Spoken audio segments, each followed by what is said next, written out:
Mapagpalang araw po sa ating lahat. Ako nga po pala si Emmanuel o Alejandre. Ito po ang aking daily devotion ngayong August 11. And for today, ating pag-uusapan kung ano ang espiritual na pakikipaglaban. This relates to the topic of principalities and powers. Now, principalities and powers describes the ranks of the demon army. Ibig sabihin yung kampo ni Satanas. Kasi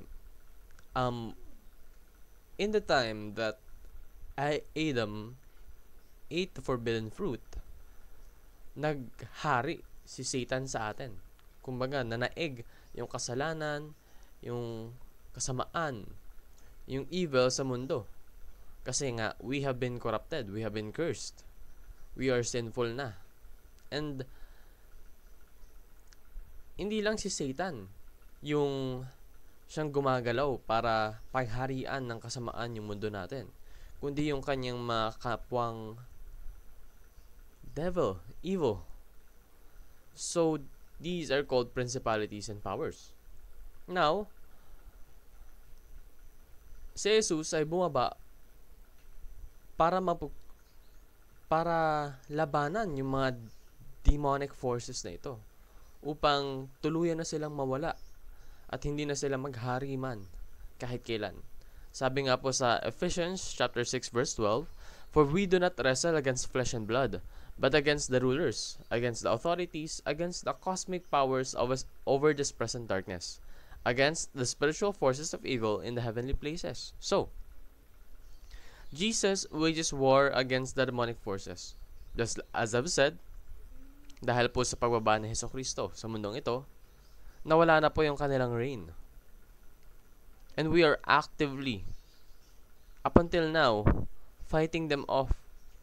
Expanding our kingdom. Kaya nga po nung bumaba si Jesus dito, ang inutos niya ay disciple all nations. Para wala nang magkaroon ng influence pa na evil authority, evil ruler, or evil cosmic power, no?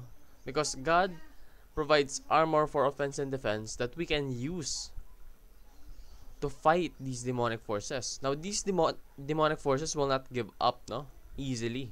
They won't just, si Jesus nandito na, hindi na ako gagawa ng kahit ano pa. No. These guys are relentless. Kumbaga, hindi sila susuko without a fight. Pero yun nga, tulad ng sabi ko, we have been given equipment, the Word of God, the Gospel, to fight these demonic forces. So let's use that. Let's be active in using that. Let's provide defense by giving resistance towards temptation of the devil, and offense by providing our fellow citizens, our fellow men, the Word of God, for which they will use themselves to fend off against these evil rulers. So participate and never forget that we are in a battle. Kasi may mga taong nagiging complacent. May mga pagkakataong hindi na sila lumalaban. Hinahayaan na lang nilang matempt sila.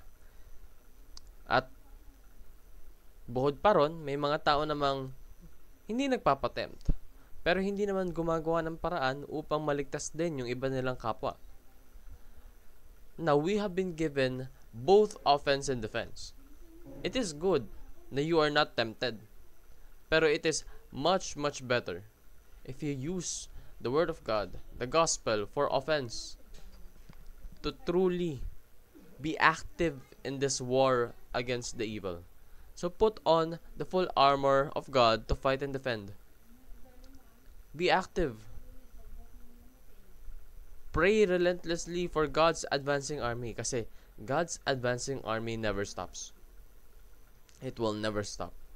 It will continue to grow, to expand, until we disciple all nations, until there is no longer a trace of those evil rulers. Yun lamang po ang aking daily devotion. Maraming salamat sa pakikinig.